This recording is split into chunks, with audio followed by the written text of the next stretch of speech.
আসসালামু আলাইকুম ওয়া রাহমাতুল্লাহি ওয়া বারাকাতুহু।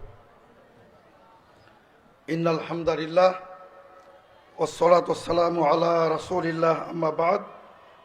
ফাউযু বিল্লাহি মিনাশ শাইতানির রাজীম। ওয়া মা কানা রাব্বুকা লিইহলিকাল কুরা বিযুলম ওয়া আহলুহা মুসলিহুন।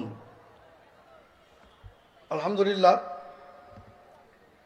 যুব সমাজের ও তরুণদের হৃদয়ের স্পন্দন সংগঠন তাওহীদি চেতনা লালনকারী সংগঠন, ছাত্র সংগঠন বাংলাদেশ জমিয়তে সুবহানে আল হাদিস কর্তৃক আয়োজিত আজকের এই 10ম জেলা সম্মেলনের সম্মানিত আমাদের অত্যন্ত সুপ্রিয় সভাপতি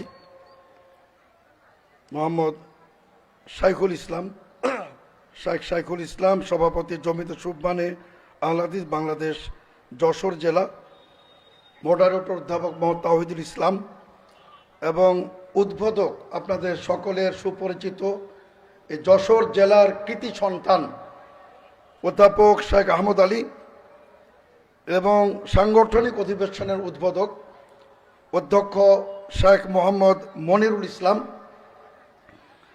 এবং আজকের গেস্ট অফ অনার অধ্যাপক মোহাম্মদ আসাদুল ইসলাম, সংগ্রামী সেক্রেটারি জেনারেল বাংলাদেশ জমিয়ত আল হাদিস এবং যুব সমাজের মূল সংগঠন, কেন্দ্রীয় সংগঠন জমিয়ত সুবহানের কেন্দ্রীয় নেতা শেখ মোহাম্মদ আব্দুল হাদি আমার পূর্বে অত্যন্ত মূল্যবান জ্ঞানগর্ভ আলোচনা পেশ করেছেন। জমিয়তের আল হাদিসের সুযোগ্য সহসভাপতি শেখ ডক্টর আবু আদেল মোহাম্মদ হারুন হোসেন, আরও অনেক দেশ বরেণ্য ওলামা কেরাম রয়েছেন, ডক্টর শেখ মোহাম্মদ মনজুর ইলাহি মাদানী, শেখ ডক্টর মুজাফফর বিন মোহসিন, শেখ ডক্টর হারুন রশিদ মাদানী, শেখ ইসাক বিন এরশাদ মাদানী, শেখ আব্দুল আলিম বিন কাউসার মাদানী, শেখ ডক্টর মুকাররম বিন মোহসিন মাদানী এবং শেখ তানজিল আহমদ, একেবারে ডাইনামিক নেতৃত্ব যিনি দিচ্ছেন জমিয়তে সুবহানের আপনার সেক্রেটারি জেনারেল এবং প্রমুখ ওলামায়ে কেরাম, তাওহীদবাদী উপস্থিতি এবং আমাদের মুসলিম মা ও ভগ্নীগণ, আলহামদুলিল্লাহ। আসলে আমি অত্যন্ত মুগ্ধ আজকে, বিশেষ করে আমাকে দারুণভাবে আন্দোলিত করেছে। আমি বিকালবেলায় দেখলাম শত শত সুবহান কর্মী, সুবহান নেতৃবৃন্দ, তারা পুরো যশোর শহরকে তারা তাদের পদাচারণায় মুখরিত করেছে এবং সেখানে এগিয়ে চলো সুবহান, এই যে অনুপ্রেরণামূলক একটা সঙ্গীত, ইসলামী সঙ্গীত যেভাবে তারা বাজিয়ে তারা জনগণকে মুগ্ধ করেছে, সত্যি আমি দারুণভাবে আন্দোলিত হচ্ছিলাম যে আজকে যশোর জেলায় আল্লাহর রহমতে জমিয়ত এবং সুবহান অত্যন্ত গুরুত্বপূর্ণ শক্তিশালী একটি সংগঠন। জমিয়ত সুবহান হচ্ছে জমিয়ত আল হাদিসের অঙ্গ সংগঠন।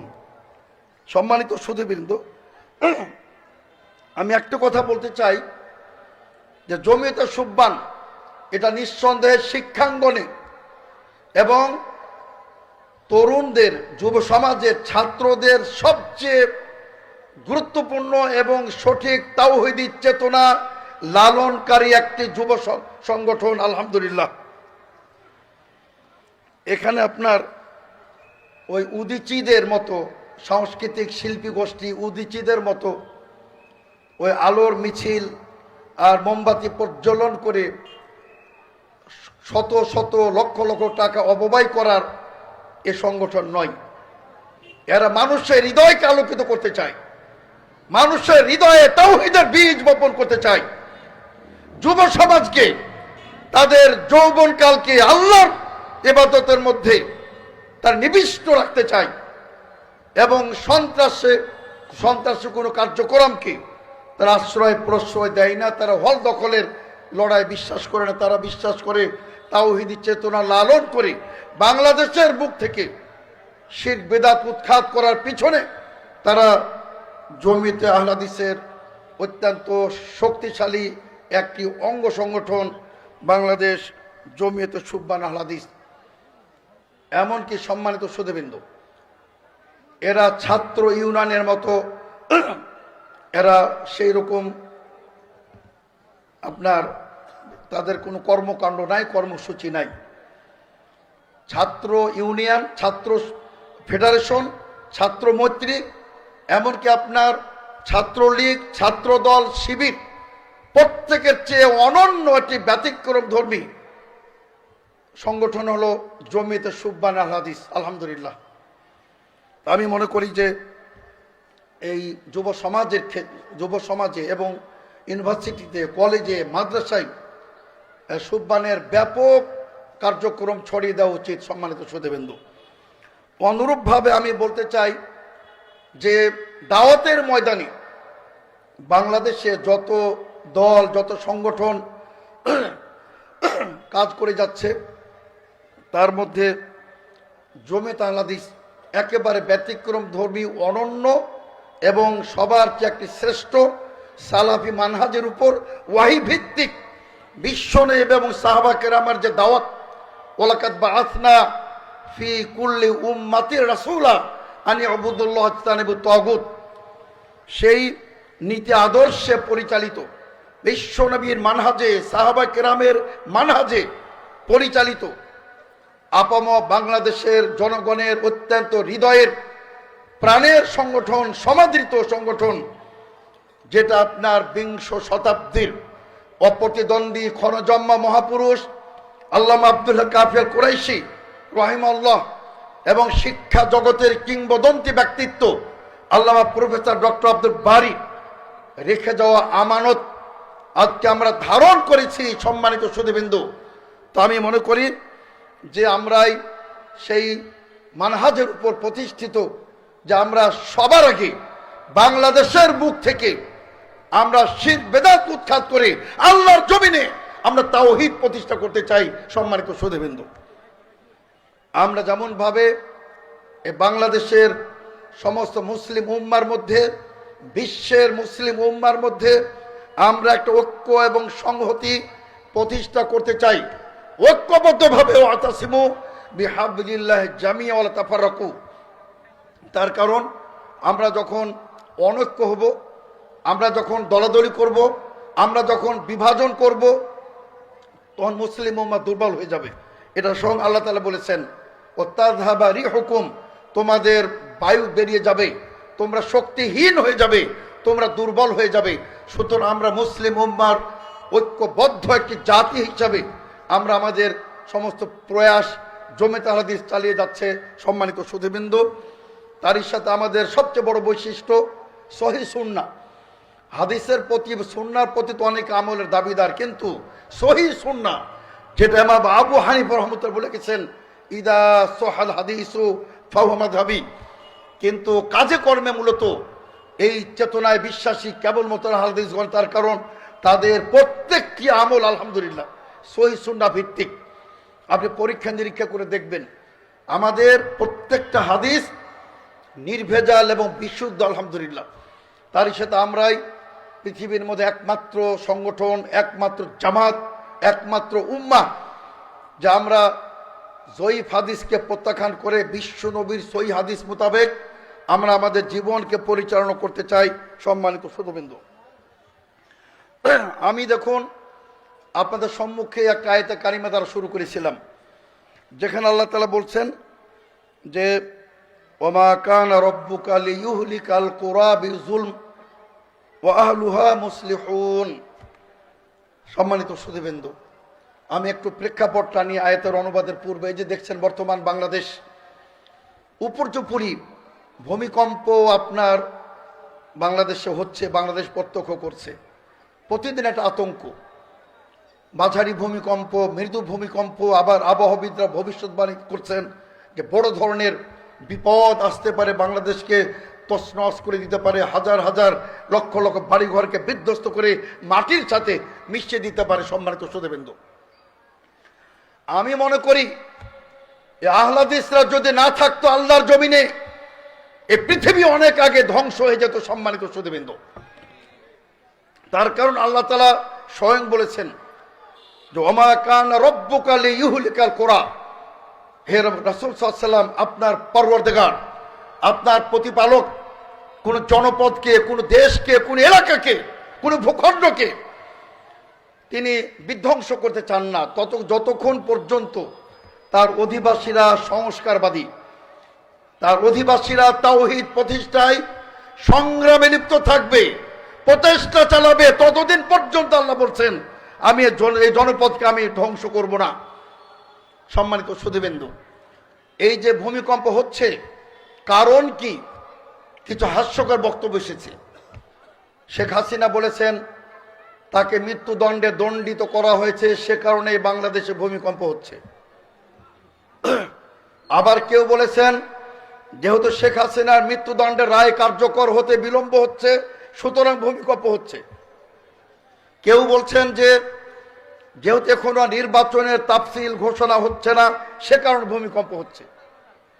এগুলো কিন্তু সব কাগজ কলম এসেছে সম্মানিত সুধীবৃন্দু। কিন্তু আমরা বলি, আমরা বিশ্বাস করি বাংলাদেশে পাপাচারের মাত্রা বেড়ে গেছে সম্মানিত সুধীবৃন্দু। আল্লাহর জমিনে শিরক হচ্ছে, বেদাত হচ্ছে এবং পাপের মাত্রা বেড়ে গেছে বলে ভূমিকম্প হচ্ছে।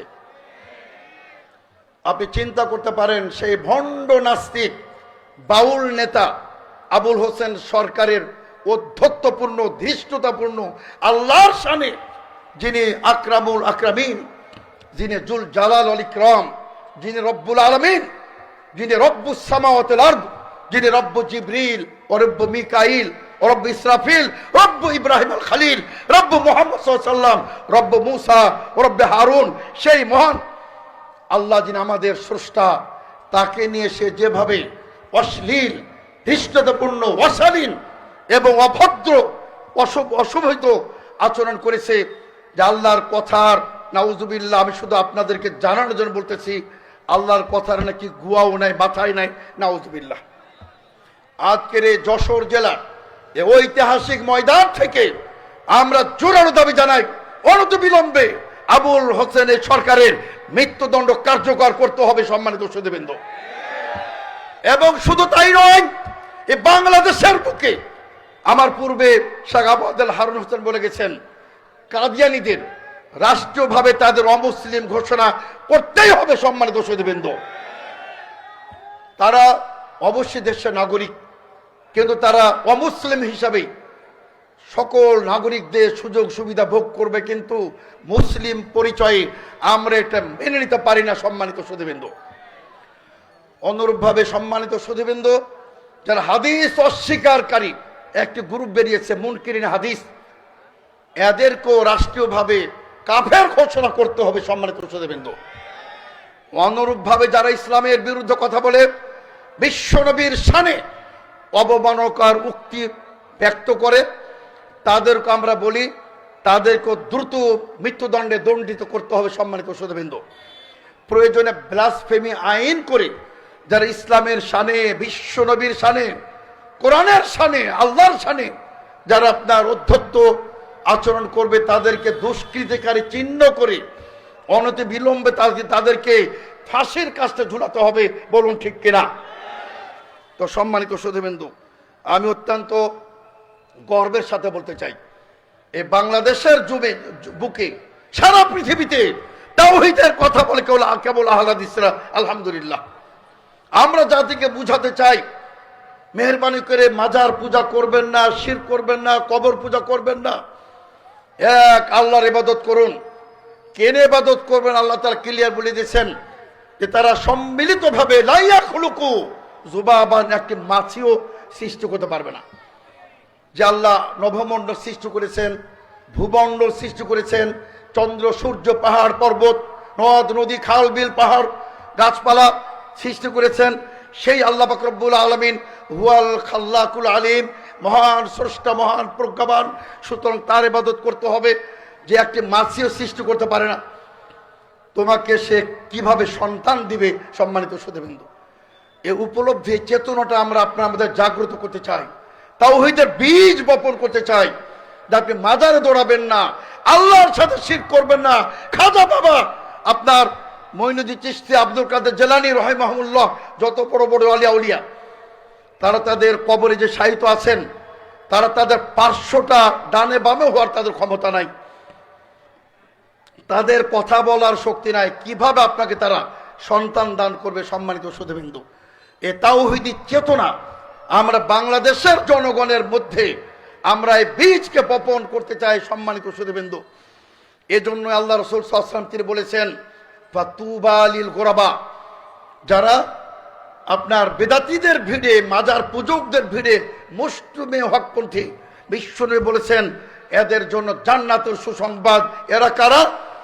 আল্লাযীনা ইসলিহুনা ইদা ফাসাদান নাস, যারা মানুষের সংশোধন করে, সংস্কার করে যখন মানুষ নষ্ট হয়ে যায়। আজকে মানুষের আকীদা বিনষ্ট হয়ে গেছে। সম্মানিত সুধীবৃন্দু, আজকে তারা বিশ্বনবীর দুরূদের শানে বিকৃতি ঘটিয়ে তারা আজকে মিলাদ এবং কিয়াম উদযাপন করে, নাউজুবিল্লাহ। আজকে তারা আল্লাহর একটি মহান শ্রেষ্ঠ ইবাদত জিকিরকে বিকৃত করে আজকে তারা আল্লাহ আল্লাহ হু হু ইত্যাদি করে তারা জিকিরের বিকৃতি ঘটিয়েছে। সম্মানিত সুধীবৃন্দু, আজকে তারা সলাতে দাঁড়িয়ে শুরুতে বেদাত নাওয়াইতানু সাল্লিয়া লিল্লাহ কোথায় আছে? পৃথিবীর কোনো ফেকা গ্রন্থে নাই, হাদিসে তো দূরের কথা। কেন আপনি সহি সুন্নাহর খেলাফ কাজ করবেন? সম্মানিত সুধীবৃন্দু, সল্লু কামা রাআইতুমুনি উসাল্লি, বিশ্বনবী বলেন, হে আমার উম্মত, তোমরা যেভাবে আমাকে সলাত আদায় করতে দেখো সেভাবেই সলাত আদায় করে দেখো। আমি আল্লাহর কসম করে বলতে পারি, আপনি খুলুন সহিহ বুখারী, খুলুন সহিহ মুসলিম, খুলুন আপনার কুতুবে সিত্তা, সুনানে আরবা, আপনি দেখুন বিশ্বনবীর সলাতের সাথে কাদের সলাত মিলে যায়। আমি চ্যালেঞ্জ করতে বলতে পারি আহলে হাদিসের সলাত শতকরা 100 ভাগ মিলে যাবেন আলহামদুলিল্লাহ। অন্যদের তো 20-30 ভাগও মিলে না। তো সম্মানিত সুধীবৃন্দু, আমি শুধু বলতে চাই যে আমরা সবচেয়ে নির্যাতিত আহলে হাদিসরা। আজও আপনার এক মসজিদে হামলা হয়েছে, আমি এখনো সুনির্দিষ্ট বলতে পারছি না, ফেসবুকে শুনলাম যাচ্ছি কোথায়, মৌলভীবাজারে, ডেঞ্জারাস জায়গা মৌলভীবাজার, না মৌলভী, সিলেটের মধ্যে জায়গা মৌলভীবাজারে, এতই উগ্র সন্ত্রাসী, সব বিবাড়িয়া সন্ত্রাসী, এর আল্লাহর মসজিদে হাত দেয়, নাউজুবিল্লাহ। আল্লাহ পাক রব্বুল আলামিন সামিরীর মতো ওদের হাতকে অবশ করে দিবেন, অথবা তাদেরকে হেদায়েত করবেন, ঠিক কিনা? সম্মানিত সুধীবৃন্দু, আমরা বলতে চাই যে আমরা আমাদের জ্ঞান আছে, আল্লাহ রাসূল সাল্লাল্লাহু আলাইহি ওয়াসাল্লাম নির্যাতিত হয়েছিলেন। বিশ্বনবী সাল্লাল্লাহু আলাইহি ওয়াসাল্লাম উহুদের প্রান্তরে তিনি বলেছিলেন, কাইফা ইফলিহু কওমুন শাজ্জু নাবিয়াহুম, এই জাতি কিভাবে নাজাত পেতে পারে যারা তাদের নবীকে মেরে রক্তাক্ত করে দিল, মাথা ফাটিয়ে দিল। তো নবীকে যদি মারতে পারে, নবী যদি আক্রমণের শিকার হন, আমরাও হব ইনশাআল্লাহ। তো সম্মানিত সুধীবৃন্দু, আমি আপনাদের সামনে শুধু একটি উর্দু কবিতা, আল্লামা হালি, এত চমৎকার, তিনি যেভাবে আমাদের মানে সজাগ করেছেন, আমাদের চেতনাকে জাগ্রত করেছেন যে মুসলমানরা তোমরা কবর পূজা করলে অমুসলিম হবে না, আর অন্যরা করলে হবে। আমি কবিতাটা পড়ে আমি আমার আলোচনা শেষ করব। সম্মানিত সুধীবৃন্দু, আল্লামা হালি বলেন, কারে গায়ের গার বুত কি পূজা তো কাফের, অন্যরা মূর্তি পূজা করলে কাফের হয়ে যায়। जो ठहराए बेटा खुदा का तो काफिर, কেউ যদি বলে ঈসা ইবনুল্লাহ কাফের, উযাইর ইবনুল্লাহ কাফের, ঝুঁকে আগ পার ফের ভর সেজদা তো কাফের, আগুনে সেজদা করলে অগ্নি পূজকরা কাফের হয়ে যায়। কাওয়াকিব মে বানে কারিশমা তো কাফির, মগর মুমিনু পার কোশাদা হে রাহে, মুমিনদের জন্য যেন প্রশস্ত, সবকিছু এলাও, সবকিছু জায়েজ, করো মাজার পূজা, করো পীর পূজা, করো শিরক বিদআত, কোনো সমস্যা নাই। परस्तश करे शौक से जिसकी चाहे, नबी को चाहे जो चाहे खुदा कर दिखाए, নবীদেরকে আল্লাহর আসনে, ইমামও কা রুতবা নবী সে বাড়ায়, আর ইমামদের মর্যাদা আল্লাহ রাসূলের উপরে। তার কারণ আপনি দেখুন, আপনি কেন করেন? আমাদের ইমাম করেন, আল্লাহ রাসূল করেন, এ জাতীয় তার কোনো কথা বলেন। আরো তিনি কি বলেন? মাজারু পে দিন রাত নজরে চড়াই, মাজারাতকে মান্যতার নজর সব চড়াচ্ছে। शहीदों से जाकर दुआएं मांगे, न तौहीद में कुछ खलाल उससे आए, ना ইসলাম বিগড়ে না ঈমান যায়। কি চমৎকার তিনি কথা বলেছেন। সম্মানিত সুধীবৃন্দু, আল্লামা হালি একজন উর্দুর তিনি প্রখ্যাত বিশ্বকবি তিনি ছিলেন, তিনি তাওহীদ বুঝেছিলেন। আর আমাদের বাংলাদেশের তথাকথিত শাইখুল হাদিস, তাদের তাওহীদের জ্ঞান নাই। তথাকথিত পীরে কামেল, কিন্তু তাওহীদের জ্ঞান নাই। তাওহীদের তিনটি প্রকার: আল্লাহর প্রভুত্বে, রুবুবিয়তে, কর্তৃত্ব, ক্ষমতায় আল্লাহ এক, তাদের জ্ঞান নাই। আল্লাহ তাআলা যে ইবাদত, সকল ইবাদতের হকদার, এটাও তাদের জ্ঞান নাই। এবং আল্লাহ তাআলার যে গুণবাচক নামগুলি, সিফাতগুলি অবিকৃত, কোনো ব্যাখ্যা করা যাবে না, এখনো তাদের জ্ঞান নাই। তারা ব্যাখ্যা করে, তারা বলে আল্লাহ তাআলার হাত মানে আল্লাহর শক্তি।